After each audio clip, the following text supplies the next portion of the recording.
یہ کمیٹی جو ہے اس کی کمپوزیشن کیا ہوگی وہ تو نہیں بتایا انہوں نے، لیکن اس آپریشن کو امپلیمنٹ کرنے کے لیے اس میں جتنی بھی کوئی رکاوٹیں آ سکتی ہیں ان کے اوپر وہ اپنی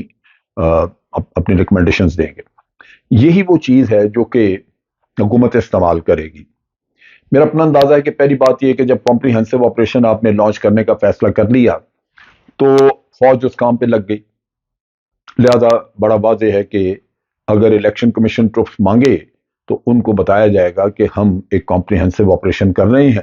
اس آپریشن کی وجہ سے ٹروپس ادھر مصروف ہیں، ہم آپ کو نہیں دے سکتے۔ سو یہ بات تو ختم ہو گئی کہ ٹروپس ملنے کا قصہ وہ میں سمجھتا ہوں کہ وہ یہاں پہ آ کے تو ختم ہو گیا۔ دوسری بات یہ ہے کہ اس کے لیے پیسہ مہیا کرنا ہے۔ کمیٹی کہے گی کہ جن کو اتنا پیسہ چاہیے تو لازماً کہا جائے گا کہ نیشنل سیکورٹی جو ہے وہ بہت اہم ہے، سب سے پہلے تو وہ ہونی چاہیے، تبھی ہم الیکشن یا کچھ اور کرا سکتے ہیں۔ تو حکومت تو بڑی مشکل سے وہ پیسہ نکال کے دے رہی ہے جو کہ فوج کو چاہیے اس آپریشن کے لیے، تو الیکشن کے لیے تو پیسے اب ہمارے پاس نہیں ہیں۔ سو یہ دوسرا نقطہ ہے جو کہ سامنے لایا جائے گا۔ کمیٹی میں یہ بھی بات ہوئی کہ ابھی جو ٹیررزم تھا یہ بہت بڑھ گیا تھا ایک دم سے، آپ کو یاد ہے 2-3 بڑے واقعات بھی ہوئے، اس میں خاص طور پہ جو پولیس لائنز میں واقعہ ہوا پشاور میں، پھر ایک پولیس ہیڈ کوارٹر کے اوپر اٹیک ہوا کراچی میں، یہ 2 ایک بڑے واقعات ہوئے تھے، گو کہ آئسولیٹڈ تھے، کوئی بعد میں اور بڑے واقعات نہیں ہوئے، لیکن یہ واقعات ہوئے۔ اور یہ کمیٹی میں یہ کہا گیا، یہ میں خاص طور پہ مینشن کروں کہ اس میں چھپی بھی 2 ایک باتیں ہیں جو کہ ذہن میں رکھنی ہوں گی۔ اس نے کہا کہ جی یہ جو ملیٹنٹ گروپس تھے، تحریک طالبان ٹی ٹی پی جو افغانستان سے آپریٹ کرتی تھی، اس پہ اوپر ایک انتہائی تھاٹ لیس آپ کہہ لیجئے کہ بے سوچے سمجھے، بغیر سوچے سمجھے ایک پالیسی بنائی گئی، اور ٹی ٹی پی کے لیے ایک سافٹ کارنر رکھا گیا، یعنی بعض لوگوں کی ہمدردیاں ان کے ساتھ تھیں، جس کی وجہ سے انہوں نے کھل کے پاکستان میں دہشت گردی کرنی شروع کی اور ہمیں بڑا نقصان اٹھانا پڑا۔ اب یہ بڑے سنگین الزامات ہیں، اس کے پیچھے چھپی ہوئی نیت بھی ہو سکتی ہے یا یہ حقیقت بھی ہو سکتی ہے، بہرحال اس کو ایگزامن کرنا چاہیے۔ پہلی بات تو یہ ہے کہ جو سیکورٹی آپریشنز ہیں وہ فوج کرتی ہے اور آرمی ہی مینج کر رہی تھی اس سارے آپریشن کو، اور اب بھی حکومت جب اوکے کرے گی، اس کو اپروو کرے گی تو فوج ہی یہ آپریشن کرے گی۔ سو یہ بڑا ایک سنگین الزام ہے کہ ایک تھاٹ لیس اور سافٹ کارنر والی بات، یہ تحقیق ہونی چاہیے۔ ہمارے پرانے چیف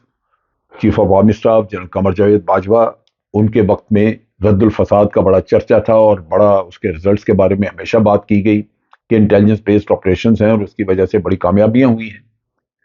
اگر وہ اتنی ہی تھاٹ لیس پالیسی تھی تو اس کا پتہ لگنا چاہیے، میرا خیال ہے جنرل قمر جاوید باجوہ بہتر جانتے ہوں گے، اور اسی طرح پرانے D G I S I وغیرہ جو ہے وہ بھی بہتر جانتے ہوں گے، وہ بتائیں گے کہ کیا واقعی وہ تھاٹ لیس پالیسیز تھی، کیا واقعی ہم نے وہاں پہ ایک سافٹ کارنر رکھا اور ٹی ٹی پی کے لوگوں کو چھوڑ دیا، یا ان کو ہم نے یہاں آنے دیا کہ آگے جو جی چاہے کرتے رہیں۔ ایک بات کا تو ہمیں پتہ ہے کہ میڈیا میں بھی ذکر آیا تھا کہ کچھ لوگوں کو چھوڑا گیا تھا، کچھ ایسے ٹی ٹی پی کے لوگ تھے پکڑے ہوئے جو ہمارے پاس تھے، ان میں سے کچھ کو چھوڑا گیا اور کہا گیا کہ یہ کانفیڈنس بلڈنگ میئرز ہیں جو کہ ہم نے کیے ہیں، جس سے کہ بعد میں مذاکرات وغیرہ آگے چلیں گے، کیونکہ افغان طالبان آپ کو مجبور کر رہے تھے کہ آپ مذاکرات کریں ان سے۔ تو کیا وہ جو چھوڑے گئے لوگ کیا وہی لوگ ہیں جو اب آ کے ٹیررزم کر رہے ہیں؟ یہ چیزیں الزام کی حد تک اگر ہم دیکھیں تو تب بھی تکلیف دہ ہیں، اور اگر حقیقت ہوئی تو لازماً یہ اس سے بھی زیادہ تکلیف دہ ہیں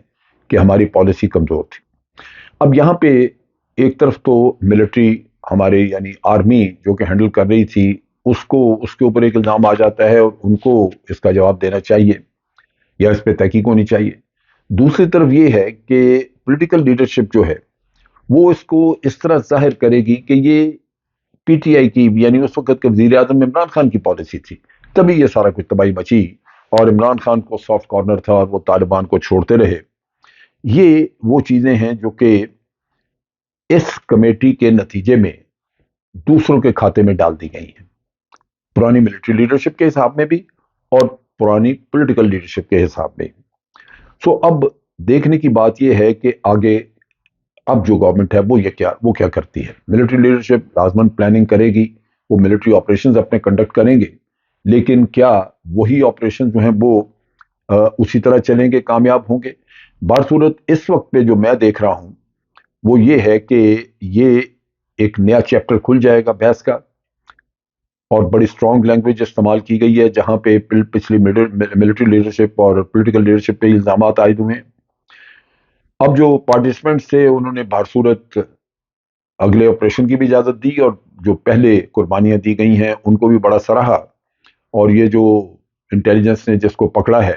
شمبے، جو کہ اس کو بھی سراہا. یہ واقعی یہ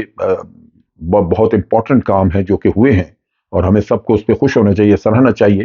اور یہ بھی توقع کرنی چاہیے کہ آئندہ جو آپریشن ہوگا وہ واقعی اتنا تھاٹ لیس نہیں ہوگا جو پرانے تھے. یہ تھاٹ بڑا، اس کے پیچھے ایک بڑی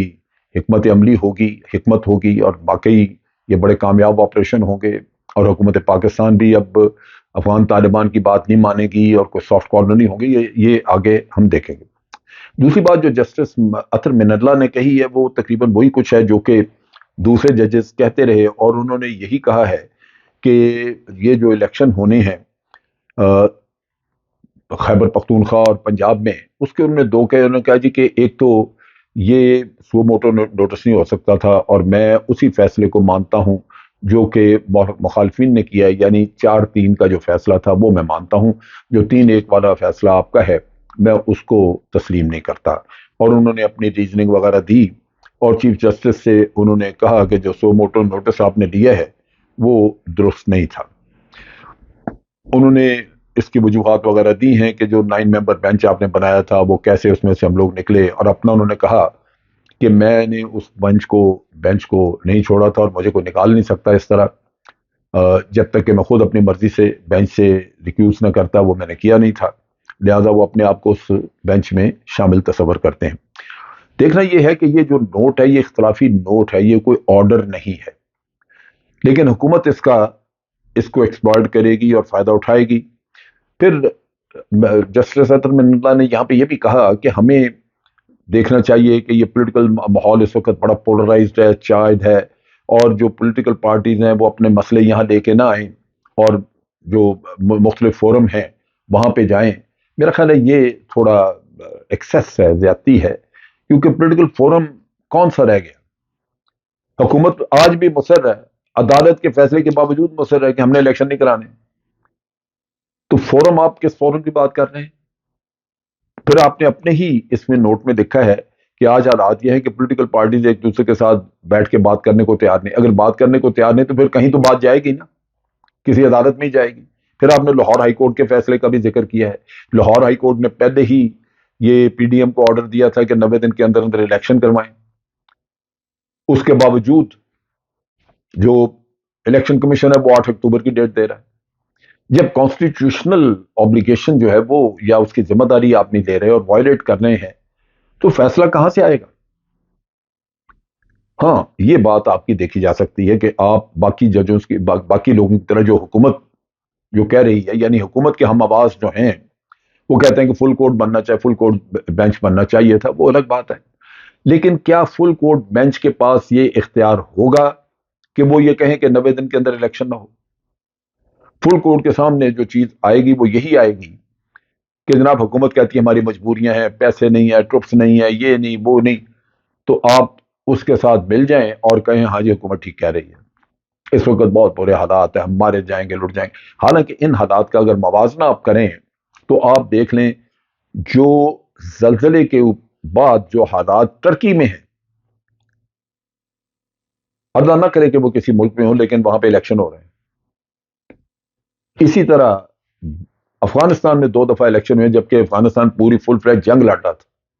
طالبان کے خلاف، امریکی فوجی تھے وہاں پہ. ہر ملک میں جہاں بھی کہیں ہوا ہے، الیکشن ایک ایسا پروسیس ہے جو بنیاد ہے آپ کی جمہوریت کی، آپ کے حق حکمرانی کی. آج پاکستان کے لوگ کوشچن کر سکتے ہیں، سوال کر سکتے ہیں شہباز شریف سے کہ آپ کون ہیں، کیوں بیٹھے ہیں یہاں پہ، آپ کو کس نے دیا حق حکمرانی، آپ زبردستی مسلط ہیں ہمارے اوپر. سو سب سے پہلے حکومت کی اپنی لیجٹمیسی جو ہے وہ، پھر جسٹس صاحب نے یہ بھی کہا کہ یہ بھی ہمیں دیکھنا ہوگا کہ یہ پولیٹیکل اپنی اسٹریٹجی کے تحت اسمبلیاں 2 ڈیزالو کر دیں، کیا یہ اس طرح ہونا چاہیے؟ اسمبلیاں ڈیزالو کرنا پولیٹیکل ایکٹ ہے، پولیٹیکل اسٹریٹجیز ہی ہوتی ہیں جو اس طرح کے کام ہوتے ہیں. اور ویسے بھی اگر کوئی بھی اسمبلی فریش مینڈیٹ لے کے آئے تو کیا وہ زیادہ کانفیڈنٹ یا زیادہ بہتر، خاص طور پہ ان حالات میں جہاں پہ پچھلی گورنمنٹ کے اوپر بار بار یہی پی ڈی ایم الزام لگاتی رہی کہ جناب ان کو حکومت میں لے کے آنے والے ان کے فیسیلیٹیٹرز ہیں، سلیکٹرز ہیں. اب اگر سلیکٹر سے جان چھڑائی جا سکتی تھی، فیسیلیٹیٹر سے جان چھڑائی جا سکتی تھی، اور ایک ایسی حکومت بنائی جا سکتی تھی جس کو کوشچن نہیں کیا جا سکتا، جو مکمل طور پہ ہر لحاظ سے نظر آتا کہ عوام کی نمائندگی کر رہے ہیں، تو کیا ملک کی